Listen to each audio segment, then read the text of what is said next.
Prashanth Kishor PK political analyst BJP performance in Tamil Nadu గురించి మాట్లాడుతూ కొన్ని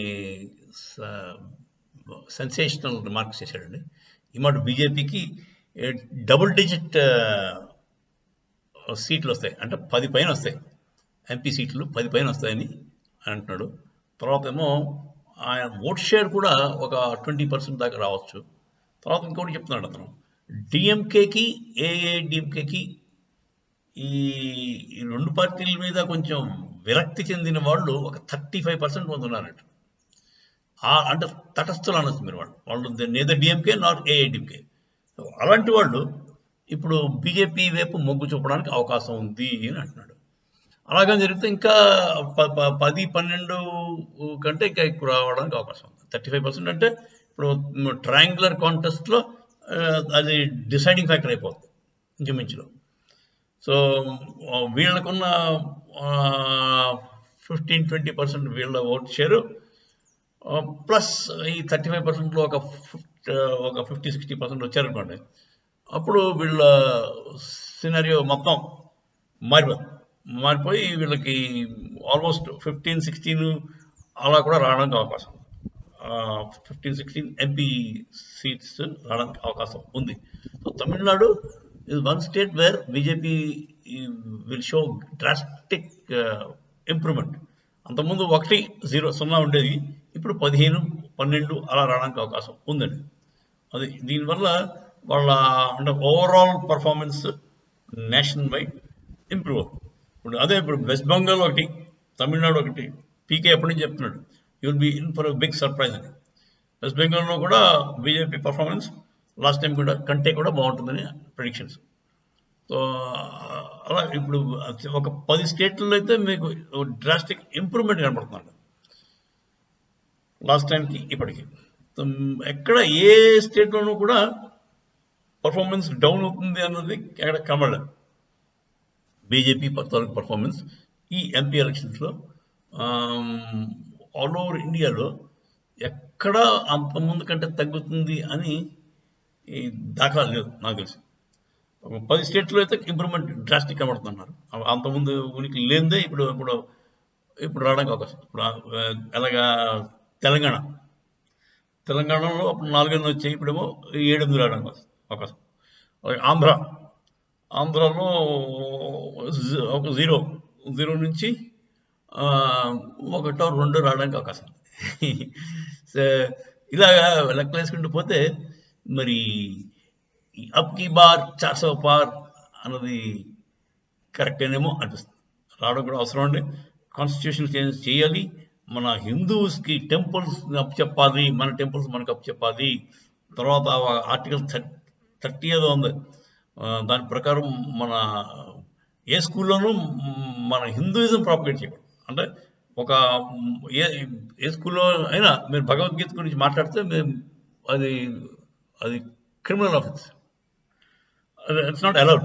okay, criminal offence bailable non bailable అని చెప్పను నేను. It is not allowed. So ఆ టైప్ ఆఫ్ రెస్ట్రిక్షన్స్ తీసేయాలండి. ఎందుకంటే మీకు క్రిస్టియానిటీకి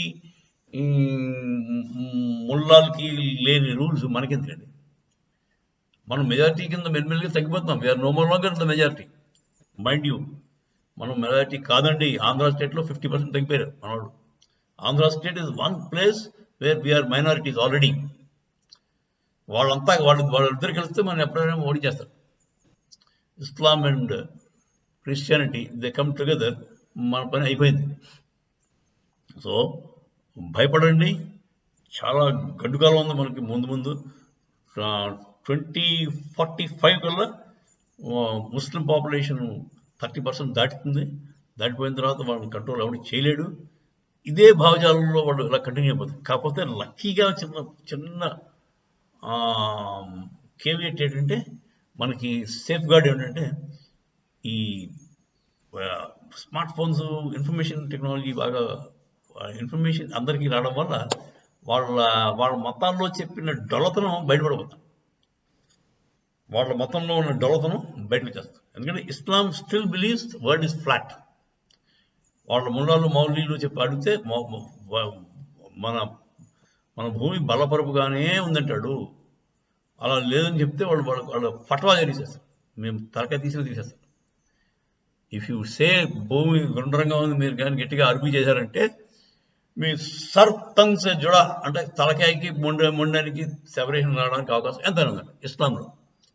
సో ఇలాంటివి బయటకు వచ్చేస్తాయి. ఇస్లాము క్రిస్టియానిటీలో ఉన్న దొలతనం అంతా కూడా బయటకు వచ్చేస్తుంది. ఎంతసేపు నువ్వు ఇక్కడేదో అక్కడ స్వర్గంలో హ్యాపీగా ఉంటావు, ఇక్కడేమో నువ్వు కాఫీలను చంపేస్తే నీకు 72 మంది ఆ కన్యలు దొరుకుతారు. ఇవన్నీ కరెక్ట్ కాదండి. నువ్వు ఇక్కడ చెత్త పని చేస్తే నీకు చెత్త జరుగుతుంది. అక్కడికి వెళ్ళి ఏమో ఎవడో మంచి పని చేస్తే మంచి జరుగుతుంది. మంచి పని అంటే ఒక మతానికి ఆ మతస్థులకే మంచి పని, మతంలో లేనివాడు ఎవడు మనిషే కాడ. అలాంటి ఇల్లాజికల్ థింగ్స్ని బయటకు వచ్చేస్తాయి. అందుకే చాలామంది ఈ ఎక్స్ ముస్లిమ్స్ ఎక్స్ క్రిస్టియన్స్ అయిపోతున్నారు. బికాజ్ ఆ మతంలో there very little about God అండి, very little about God, only about how to dominate other people. అంతకంటే ఇంకేం లేదండి. క్రిస్టియానిటీ యాజ్ వెల్ as ఇస్లాంలో డామినేషన్ టెక్నాలజీ ఉంది తప్ప they don't talk about God at all. God for God's sake ఏముందండి, God గురించి ఏం చెప్పాడండి? మన భగవద్గీత భాగవతంలో చూడండి, భాగవతం అంతా దేవుడే, టాప్ టు బాటమ్ దేవుడి గురించి డిస్కస్ చేసిందే భాగవతం. ప్రతి ఏం చెప్తారండి, కొన్ని ఎక్స్ట్రాడినరీ పద్యాలు ఉంటాయండి. అది భక్తి లేని వాడు జీవితం ఎంత నిరర్ధకమో చెప్పడానికి ఎంత వేస్ట్, దైవభక్తి లేనివాడు ఎంత పనికిరాని వాడు చెప్పడానికి పద్యాలు ఉన్నాయండి. మీకు ఒకసారి చెప్పినట్టు మళ్ళీ చెప్తాను, ఐ లైక్ చెప్పండి. అంధేందు ఉదయములు మహాబహిర శంఖారావములు మూగ సద్గ్రంథాక్షాపణలు నపుంసక వధూకాంక్షలు భస్మహవ్యము లుబ్ధ ద్రవ్యము హరిభక్తి వర్జితుల రిక్త శుద్ధ సంసారములు. అంత హరి అంటే ఇప్పుడు దేవుడు, అల్లాగా కావచ్చు, ఎవరైనా కావచ్చు. దైవభక్తి లేనివాడు ఎంత పనికిరాని వాడో చెప్తున్నాడు. ఇప్పుడు దైవభక్తి ఎవరికి ఉందండి? ఈ ముళ్ళాలు ఓన్లీ ఎంతసేపు ఏం చెప్తారండి? ఇప్పుడు జాకీర్ నాయక్ గారు ఉంటాడు, ఆ జాకీర్ నాయక్ ఎంతసేపు మా మతంలోకి వచ్చే మాదేవి గారు ఎవడో Muhammad peace be upon him అంటాడు. మహమ్మద్ పేరు చెప్తే పీస్ బీ అపాన్ హిమ్ అంటాడు. ఎందుకు? వాడి జీవితంలో ఎప్పుడు పీస్ లేవు మహమ్మద్కి. ఏనాడు సుఖంగా లేడా ప్రాఫిట్ మహమ్మద్? ఎప్పుడు యుద్ధాలే, ఎప్పుడు గందరగోళం, అతను లైఫ్ అంతా. లాస్ట్లో ఆయన చంపబడ్డాడు అనుకుంటారు. అతను వాళ్ళ ఫ్యామిలీ మొత్తం నాకు చంపేశారు. చంపేస్తే వాళ్ళు తలదాచుకోవడానికి మన ఆఫ్ఘనిస్తాన్కి వచ్చారు. వాళ్ళు మిగిలిపోయిన ఫ్యామిలీ వాళ్ళు.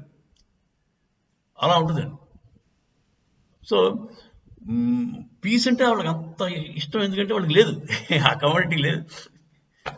ఈ మతాలందరికీ పీస్ అంటే చాలా ఇష్టం, ఎందుకంటే ఆ కమ్యూనిటీ లేదు. మన సౌత్ ఇండియాలో మీరు కర్ణాటక కానీ ఎక్కడ కూర్చుకుంటే మీకు పీస్ అంటే పెద్ద we like little bit hours, ఓ సరదాగా ఉంటుంది. ఇద్దరు కొట్టుకున్నారంటే అబ్బో ఏదో చూడడానికి బాగుంది అనుకుంటాం. సో అదండి బేసిక్గా. మీరు again digressing from the point. అదే మనం ఎట్టి పరిస్థితుల్లో ఈ తమిళనాడు సౌత్ ఇండియా అంతా కూడా చాలా జాగ్రత్తగా ఉండవలసిన అవసరం ఎంత ఉంది. Because we are becoming minority, Hindus are becoming a minority. అది చాలా ప్రమాదకరమైన సిచ్యువేషన్. ఎందుకంటే హిందువులు మెజారిటీ ఉన్నంతసేపే మీకు సెక్యులరిజము, ధర్మం, న్యాయం అలాంటివి నడుస్తాయి. ధర్మం అంటే ఈ మతం కాదండి, ధర్మం అంటే ధర్మరాజు తాలూకు ధర్మం. అంటే ప్రతి ఒక్కడికి ఒక ధర్మం ఉంటుంది. మనకి ఒక తండ్రికి ఒక ధర్మం ఉంటుంది, కొడుకు ఒక ధర్మం ఉంటుంది. తర్వాత అంటే రిలేషన్షిప్లో బట్టి వాడు ఏం చేయాలి, ఒక కొడుకు మంచి కొడుకులా ఉండాలంటే ఏం చేయాలి, అది ధర్మం. సో మన హిందువులు ఉంటేనే సేఫ్ గార్డ్గా ఉంటుంది, లేదంటే సౌత్ ఇండియా అంతా కూడా ప్రమాదం. సో పీకే ఏం చెప్పాడు అంటే తమిళనాడులో performance of BJP will be extraordinary. At the same time సౌత్లో కూడా అంతా కూడా కొద్దిగా ఇంప్రూవ్మెంట్ కనపడుతుంది. బీజేపీ తాలూకు ప్రెజెన్స్ రాబోతుంది. సో మంచి లీడర్స్ అన్నమలై లెటర్ మన స్టేట్లో కూడా వస్తే, మిగతా స్టేట్లో కూడా వస్తే, అప్పుడు బీజేపీని సౌత్లో పట్టుకోవడం కష్టం అండి. ఎదుగుదలని ఆపలేం అని నా ఉద్దేశం. So let us hope for the best.